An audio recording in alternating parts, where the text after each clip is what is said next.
Moltes vegades penso que si l'art no existís, s'hauria d'inventar a mode de sanació. Que totes les arts són una teràpia per l'ànima, de vegades són meditació per la ment i sempre són catarsi, tant per qui les practica com per qui les gaudeix. La dansa, en concret, és un art capaç de fer-nos escapar de l'actualitat en la que vivim, omplint de bellesa l'espai amb un sol gest. Sense ser gran seguidora del món de la dansa, veure un cos de ball a l'uníson em fa entendre que hi ha llenguatges més forts que la parla i que un ballarí en solitari pot expressar més autèntic i convincent que un discurs ben relatat. Disculpeu-me que trenqui la poètica del text, però ho haig de dir. Serveix aquest espai com a plataforma de debat, a més d'impulsar les arts, per posar en escena també qüestions de controvèrsia, com ara: sortir a veure un míting resultarà més sanador que veure un espectacle de dansa? Per alguns, potser sí. Per molts d'altres, no ho crec. O és que el risc de contagi és inferior entre els polítics que els ballarins? Vivint en una societat democràtica i teòricament de lliure expressió, assistir a un míting és un dret essencial i obrir la dansa i les arts en general al màxim de persones no ho és. Sigui com sigui, la pandèmia ha fet més forts alguns, però aquests alguns no són ni els ni les ballarines, ja que la Covid-19 ha fet que la dansa sigui una de les arts més fràgils. Avui parlarem amb en Marc Omelles, un ballarí contemporani amb molt de futur.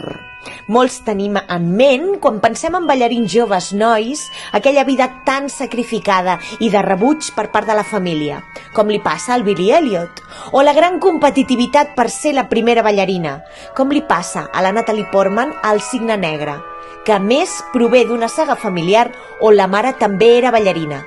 Tragèdies, com diu en Marc, que res en absolut tenen a veure amb la seva història.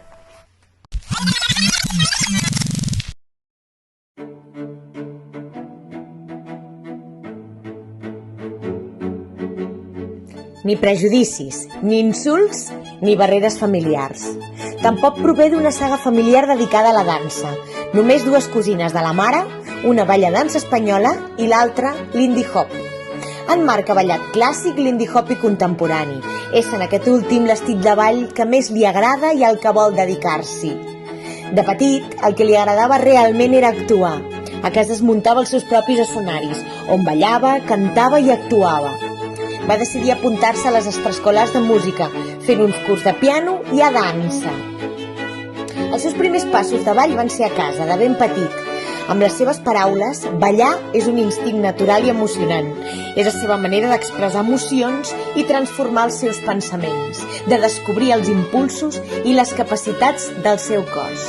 Per això, des que té memòria, mai ha pogut evitar ballar a casa, al carrer, dalt d'un escenari o allà on estigués. Amb 12 anys va seguir formant-se estudiant un grau professional de dansa al Conservatori Professional de Dansa de l'Institut del Teatre.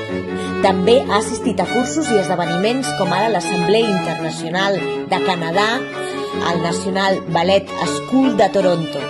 L'any 2019 s'incorpora a l'ITE Dansa amb només 18 anyets, entrant al món professional per la porta gran.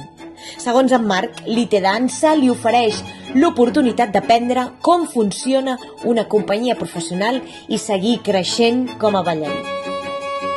Trencant també tots els tòpics del ballarí que viu en exclusiu per la dansa i no té vida social més enllà d'aquest món, en Marc segueix tenint projectes com els Pastorets i mantenint els Amics de la Garriga, el seu poble natal. No només es mou en el cercle de dansa de Barcelona, segueix vivint amb la família i continua sortint amb la colla d'amics d'infància. Si ja n'estava orgullosa del meu poble, la Garriga, tenir oportunitat de contactar amb gent tan jove i de tant talent em fa créixer i omplir de satisfacció. La primera vegada que vaig veure en Marc va ser en un assaig dels Pastorets. Ell encarnava l'Esperit Sant i jo un àngel. Havia d'improvisar uns passos i desfilar entre el cor d'àngels que el miràvem embadalits. L'escena no era gens difícil per cap dels qui estàvem, doncs ballava d'una manera que realment et captivava per la seva força i moviment orgànic. Des d'aquell moment el vaig seguir per xarxes i vaig descobrir una expressió natural, suau i fluida, nascuda d'un treball intens i continu, d'una passió segurament innata i connectada amb el vigor de la pròpia joventut. Tot i que a l'entrevista no van parlar dels Pastorets, era evident que hi hauria una menció i fotos del Nadal de 2019 i també del 2020, que va fer de Rovelló. Mireu-lo a una de les escenes inicials al bosc del Malhivern de la Garriga.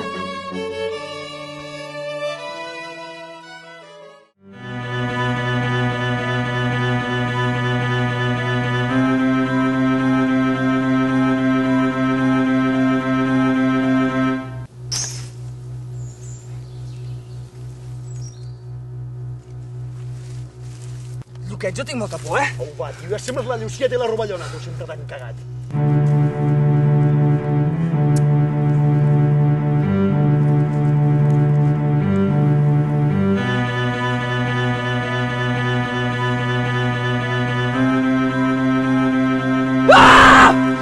He vist un fantasma! Rovelló! Rovelló! Aquesta entrevista la vam fer just quan tornava de Madrid d'actuar al Teatro Real amb la companyia IT Dansa, amb un repertori de 4 peces que porten rodant des de fa un temps: Cash, The Prum, In Memoriam i Win. Lamentablement s'ha suspès la gira a França i està en l'aire a realitzar uns espectacles que tenien programats també a França i a Alemanya. Esperem que la programació aquí a Espanya segueixi endavant. A més d'IT Dansa, en Marc té entre mans uns projectes de creació amb uns companys i és professor de dansa a l'escola Tucupracum de la Garriga. Ballar em fa sentir lliure i feliç i és per mi totalment necessari. Per molts anys sigui així, Marc, i puguem veure't complir el teu somni de gaudir de la dansa en el futur, viatjant arreu del món i sempre sent tan feliç com ara ho ets. La dansa és un món de gran exigència a nivell professional, molt difícil per treballar en solitari, ja que tot solista necessitarà sempre d'un coreògraf o un mestre que el corregeixi. Per tant, el treball des de casa ha de ser realment dur amb la distància. I sumem-hi l'espai. Un músic amb una cadira i un instrument pot composar i interpretar. Un actor amb un text i una màscara podrà oferir, si menys no, un monòleg. Però com assaja un ballarí de clàssic, un porter o un altre pas de ball al menjador, per exemple? Quan no us permeten trobar-vos per assajar, has de reformar casa teva per seguir l'activitat i no agafar vacances forçades? Doncs una mica, sí. La veritat és que sí. Clar, a veure, assajar directament no s'assaja perquè no és possible. Aleshores és buscar alternatives, altres formes de fer dansa des de casa i altres formes de presentar dansa.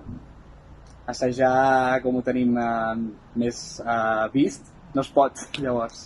És això, buscar altres alternatives.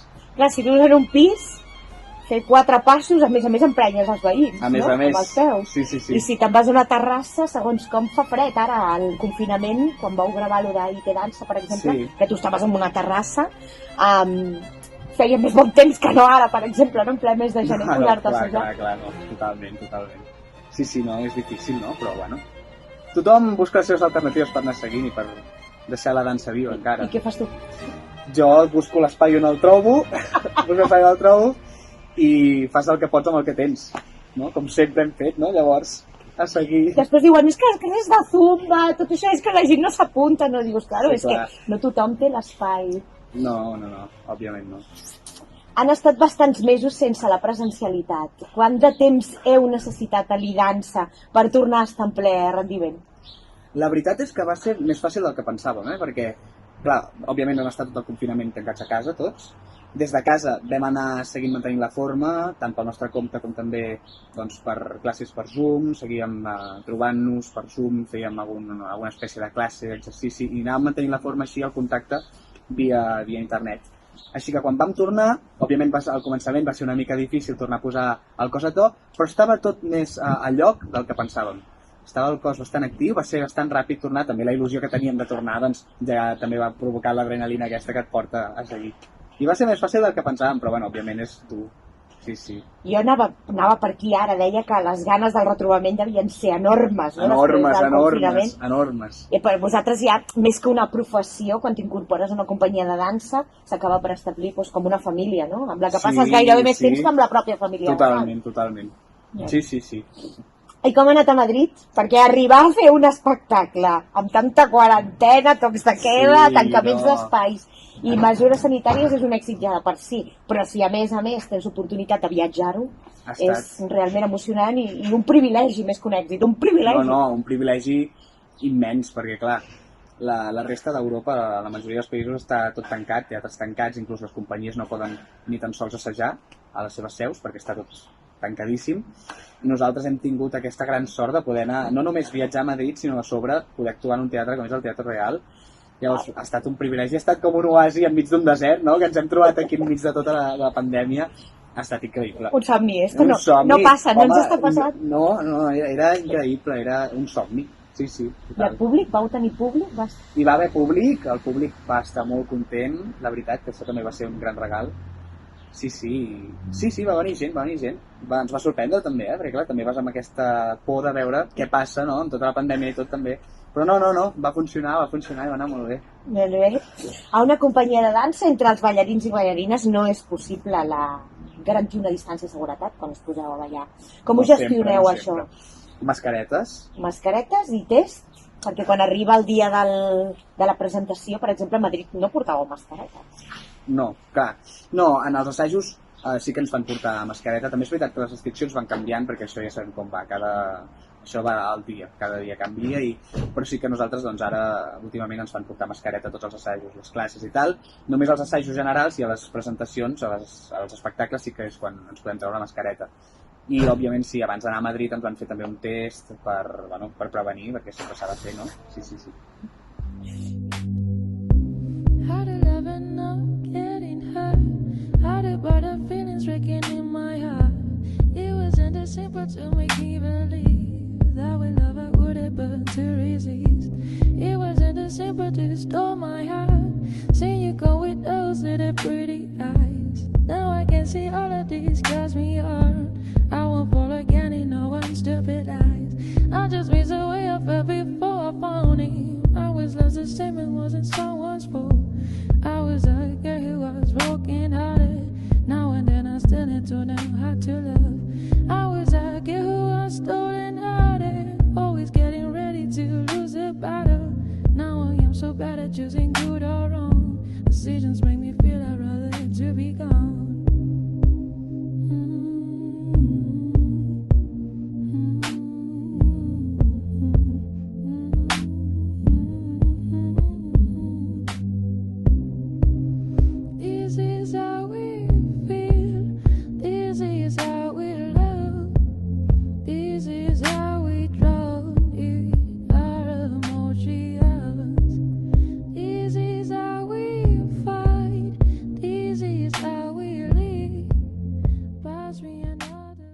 Mira, és la primera vegada que entrevisto a un ballarí.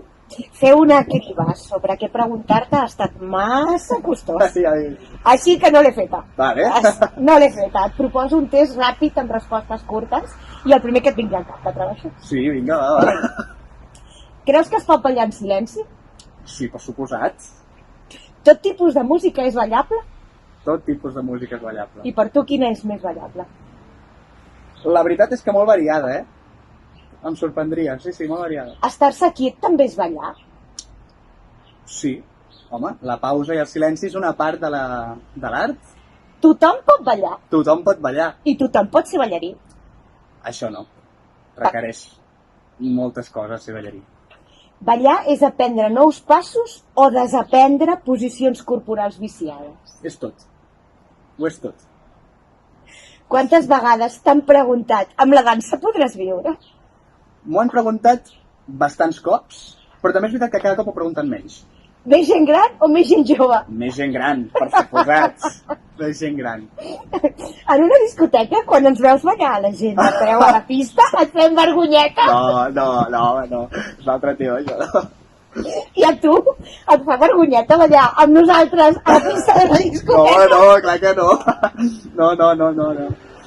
Finalment, amb talent es neix o es desenvolupa amb hores i hores de feina? Hosta, aquesta és una gran pregunta per respondre amb una resposta molt curt, va, doncs te la deixo fer llarga, va. Amb talent es neix? Jo crec que sí. El talent no deixa de ser una cosa que tothom porta dins, a vegades, no? Això de ser artista a vegades sí que es porta a la sang. Hi ha un petit component... És més aviat saber-se comunicar. Per mi l'art és un mitjà de comunicació més, un llenguatge, i hi ha gent que se sap comunicar millor que altra. Llavors això per mi és un component que és innat. Ara bé, òbviament, tot talent pot desenvolupar-se, tot talent pot millorar, i aquí és quan entra tot el treball que els artistes han de fer. Per tant, entenc que hi ha un 50 i 50 o un 25 que neixes, un 75 que treballs, quin percentatge posaries tu? Ostres, depèn del cas. És que hi ha gent que aconsegueix coses molt grans a partir de moltíssim esforç i moltíssima feina, i altra gent que té coses molt més innates que, òbviament, necessiten també l'esforç, perquè sense esforç i treball, per molt talent innat que hi hagi, no s'arriba enlloc. Però bueno, sí, cadascú té les seves coses més innates i altres coses que ha d'intentar treballar més. Cadascú és diferent aquí, no? I un mestre és necessari? És a dir, un autoaprenentatge pot ser a la dansa o necessites un mestre? I són les dues coses. L'autoaprenentatge és tota la vida. Els professionals segueixen aprenent. És un aprenentatge que dura tota la carrera, pràcticament. Els professors mateixos segueixen aprenent de tot el que fan amb els alumnes. Però, òbviament, una mirada externa és sempre molt necessària. És molt necessari, jo crec que aquí estaria d'acord tothom. És molt necessari. Mira, per acabar, et faré una pregunta que no cal que sigui resposta ràpida, tampoc. Ara pots esplaiar-te si et vols. Et dono l'oportunitat i crec que la voldràs. Què n'opines sobre el fet que no puguem baixar a Barcelona o a un altre lloc a veure un espectacle de dansa, però que sí puguem sortir del municipi a participar a un míting electoral? Sí, això és un gran tema. Home, em sembla una vergonya. Em sembla una vergonya. No era curta, la resposta diu, em sembla una vergonya. No, mulla. A veure... òbviament, les restriccions han de ser necessàries en la situació que vivim, vull dir, això no ho pot discutir ningú perquè és una situació greu i tots ens hem d'intentar adaptar a les restriccions que es posen perquè, bueno... Però uns més i uns altres menys? Aquí està el problema. Ara bé, si les restriccions són necessàries per tothom i han de ser iguals per tothom perquè no té cap tipus de lògica que es prohibeixi doncs, un espectacle però que es permeti fer aquest altre tipus de cosa quan són dos actes bastant semblants, relativament semblants. Sí, de fet no es prohibeix en realitat. El que fa és restringir-se. Clar, sí. Pots fer una... O sigui, no pots anar... No pots anar al teatre, però pots anar a això. Però pots anar a això. Per mi són dues coses que són bastant similars i, per tant, si realment la situació és tan greu i realment no podem desplaçar-nos per anar a aquest tipus d'actes, no podríem tampoc anar als actes electorals i totes aquestes coses. Llavors, per mi... té bastanta incoherència. Per tant, votar és un dret essencial i ballar o gaudir de la dansa no ho és, doncs? La cultura està bé, Quina bona consideració tenim de la cultura. Per mi les dues són béns essencialíssims i, per tant, les dues han de ser igual de castigades o igual d'ajudades. Jo aquí ho deixo. Molt bé, Marc, doncs ja estem. No ha sigut tan dramàtic. No. Moltes gràcies per posar-te allí davant de les 1000 preguntes ràpides, curtes, llargues i èxit, salut i èxit. Moltíssimes gràcies, igualment.